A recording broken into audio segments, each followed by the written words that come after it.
If you are a woman past 50 and you find yourself wide awake every single night, somewhere between 3 and 5 in the morning, staring at the ceiling while the rest of the house sleeps peacefully around you, I want you to know something clearly before we go any further. You are not broken.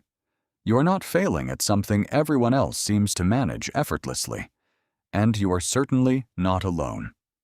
This particular pattern, this specific window of time, is remarkably common among women exactly your age, and there are real, understandable reasons behind it. Today, I want to walk you through 5 things you can actually do when this happens.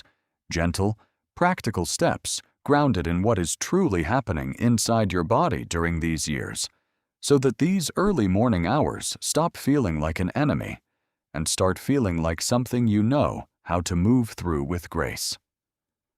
Before I share these 5 things with you, I want you to understand briefly why this happens in the first place, because understanding the reason behind something always makes it easier to respond to with calm rather than fear. As women move through perimenopause and menopause, the hormones that once helped regulate deep, steady sleep, particularly estrogen and progesterone, decline significantly. Progesterone in particular has a natural calming effect on the brain, and as it diminishes, sleep becomes lighter and more easily disrupted. At the same time, the body's stress hormone, cortisol, which is meant to stay low through the night and rise gently in the morning, often begins rising earlier than it should, sometimes in the very middle of the night, effectively acting like an internal alarm clock going off hours before you intended. Add to this the hot flashes and night sweats so many women experience during these years, along with changes in blood sugar regulation and more frequent trips to the bathroom, and you have a genuinely physiological explanation for why 3 to 5 in the morning has become such a common, almost universal wake-up time for women in this stage of life. This is not a personal failing, and it is not something you are imagining. It is your changing body, adjusting to a new hormonal reality, and there is a great deal you can do to work with it rather than against it. The first thing I want you to do, the very moment you notice you are awake and it is not yet time to rise, is to resist the urge to check the clock, and more importantly, resist the urge to panic about being awake at all. This sounds simple, almost too simple to matter, but I promise you it is one of the most powerful tools available to you in this moment. When you glance at the clock and think, "It is 3 in the morning again. I am never going to fall back asleep. I am going to be exhausted tomorrow," you are not simply observing a fact. You're triggering exactly the stress response that keeps you awake even longer. Cortisol rises further. Your heart rate quickens slightly. Your mind begins racing through tomorrow's obligations or replaying yesterday's conversations, precisely the mental activity most likely to keep you from drifting back to sleep. Instead, I want you to practice something gentler. Simply notice that you are awake, without judgment, without a story attached to it. You might say to yourself, quietly and without alarm, "I am awake right now, and that is all right. My body knows how to rest, even if this particular moment does not look like sleep." Turn the clock away from you if you can, so that the temptation to check the time repeatedly is removed entirely. This single shift, releasing the panic that so often accompanies a middle-of-the-night waking, prevents the secondary wave of stress hormones that otherwise turns a brief awakening into a full hour or more of frustrated wakefulness. I think of a woman I came to know at a small gathering not unlike the ones I have described in other conversations we have shared here, who told me that for nearly 2 years her worst enemy each night was not the waking itself, but the arithmetic that followed it. Lying there, calculating exactly how many hours of sleep remained if she fell back asleep immediately, and then recalculating with growing dread every few minutes that passed. She said the moment she stopped doing that math, the moment she simply allowed herself to rest in the darkness without demanding sleep return on command, something shifted. She still woke most nights, but the waking itself stopped feeling like a crisis. It became, in her words, simply a quiet hour she had not expected, rather than a failure she needed to fix immediately. I want that same shift for you, because so much of what makes these hours difficult is not the waking itself, but the fear we attach to it. The second thing I want you to do involves your body's temperature, because for so many women in this stage of life, waking between 3 and 5 is closely tied to a hot flash or night sweat, even one so mild you might not immediately recognize it as such. If you notice you are warm, damp, or simply uncomfortable in your own skin, address this directly rather than trying to simply push through it. Keep a light, breathable layer, cotton or linen rather than synthetic fabric, within easy reach beside your bed, so you can change quickly if night sweats have dampened what you're wearing. Keep your bedroom cooler than you might have kept it in earlier decades of your life. Somewhere around 65 degrees tends to work well for many women navigating this particular season. A small fan positioned near your bed can also make a meaningful difference, both by cooling the room and by providing a gentle, steady sound that many women find soothing during these early morning hours. I also want to mention something practical that often gets overlooked. Keep a glass of cool water on your nightstand every single night.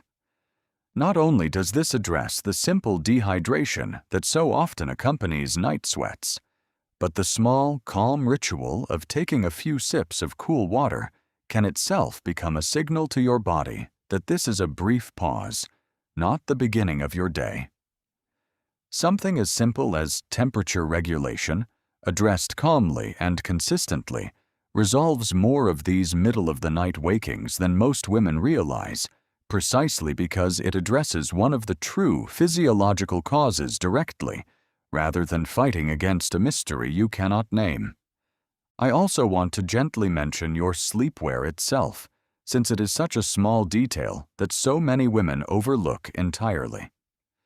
Many of us continue wearing whatever nightgown or pajama set we have worn comfortably for years, without ever reconsidering whether it still suits our body's current needs.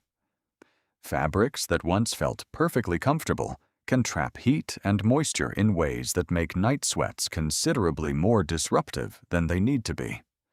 Moisture-wicking sleepwear, designed specifically for this stage of life, has become widely available in recent years, and many women find that this one simple change, an investment of very little money, makes a genuinely noticeable difference in how quickly they cool down and settle back to sleep after a hot flash passes. The third thing I want you to do relates to something most women are never told to consider, and that is the role your blood sugar plays in these early morning awakenings. As estrogen declines, the body's ability to regulate blood sugar smoothly through the night becomes somewhat less reliable, and a dip in blood sugar in the early morning hours can trigger a stress hormone response, cortisol and adrenaline both rising to compensate, which can wake you abruptly and leave you feeling strangely alert despite the hour. If you find yourself waking not simply uncomfortable, but genuinely alert, heart beating a bit faster, mind unusually sharp for the middle of the night, this may be exactly what is happening inside your body. A small, thoughtful bedtime snack can make a real difference here, one that combines a little protein with a small amount of complex carbohydrate, something like a few spoonfuls of plain yogurt with a small handful of nuts, or a slice of whole grain toast with a thin layer of nut butter. This is not about eating a large meal before bed, which can itself disrupt sleep.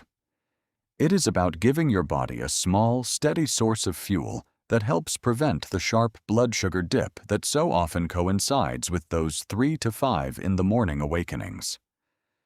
Many women who try this simple addition notice a genuine difference within just a week or two, waking less abruptly, and finding it easier to drift back to sleep when they do wake.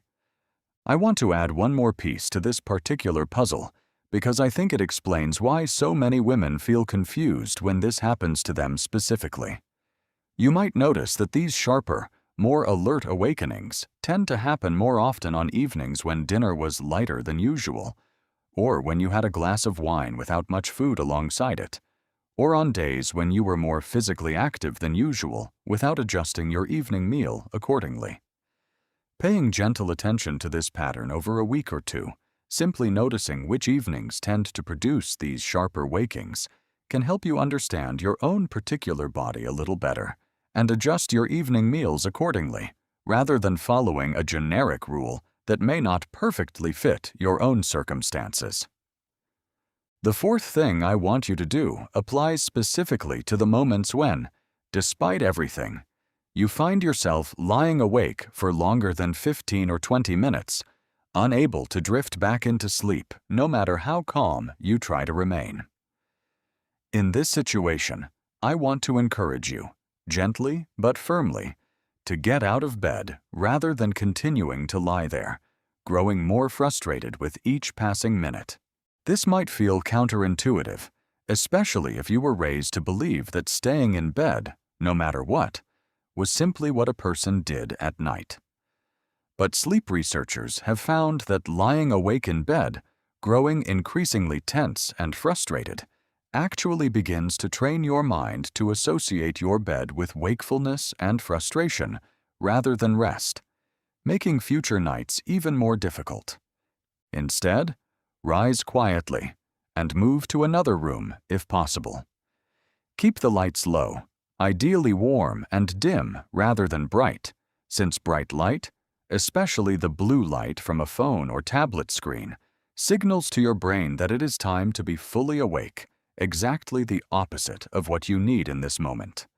Engage in something calm and quiet, reading a few pages of an undemanding book, sitting with a cup of decaffeinated tea, writing a few unhurried lines in a journal about whatever is on your mind. The goal is not to force sleep to return immediately, but simply to allow your body and mind to settle back into a calm, restful state, at which point sleepiness very often returns naturally, without you needing to chase it directly. Once you feel that familiar heaviness returning to your eyes, return to bed. This gentle pattern, rising rather than lying in frustrated wakefulness, tends to shorten these awakenings considerably over time, rather than allowing them to stretch into an hour or more of restless tossing and turning. Keep a small basket or chair set up in whichever room you choose for this purpose, with everything you might need already gathered there: a soft blanket, your book, a dim lamp, so that you're not fumbling around in the dark or turning on harsh overhead lighting that will only make returning to sleep more difficult. Some women find it helpful to keep this space entirely separate from anywhere they typically spend time during the day, so that it remains associated specifically with this calm, in-between state, neither fully asleep nor fully engaged in daytime life. The fifth and final thing I want you to focus on is not something you do in the middle of the night at all, but rather something you build deliberately during the daytime, because the quality of your nights is shaped far more by your days than most people realize. Expose yourself to natural morning light as early as possible after waking, even just 10 or 15 minutes sitting near a window or stepping outside onto a porch or patio. This morning light exposure helps recalibrate your body's internal clock, strengthening the natural rhythm that governs when cortisol should rise and when melatonin, your body's natural sleep hormone, should begin building again in the evening. Many women navigating this stage of life find that consistent morning light exposure, practiced daily rather than occasionally, gradually shifts these early morning wakings later, sometimes eliminating them almost entirely over the course of several weeks. Alongside morning light, pay close attention to caffeine and alcohol, both of which affect sleep in this stage of life more significantly than they may have in your younger years. Caffeine has a longer half-life in the body than most people realize, meaning that afternoon coffee can still be affecting your sleep quality many hours later, well into the night. Alcohol, though it may initially feel relaxing and even sleep-inducing, tends to fragment sleep considerably in its later stages and is strongly associated with exactly the kind of early morning awakenings we are discussing today. Reducing caffeine to earlier in the day and being mindful of alcohol, particularly in the hours before bed, often makes a meaningful, measurable difference within just a week or two. I also want to mention the value of gentle daytime movement, something we have discussed in other conversations here at Golden Wisdom, because it plays a genuine role in this particular puzzle as well. Women who move their bodies regularly during the day, even something as simple as a daily walk, tend to fall into deeper, more restorative sleep at night, and tend to experience somewhat fewer of these early morning awakenings compared to those whose days remain largely sedentary. This does not mean vigorous exercise late in the evening, which can actually work against you by raising your body temperature and alertness right when you're trying to wind down. It means simply building movement into your mornings and afternoons so that your body has a genuine reason to seek deep, restorative rest once evening arrives. I want to say one more thing before I close, because I think it matters as much as anything else I have shared with you today.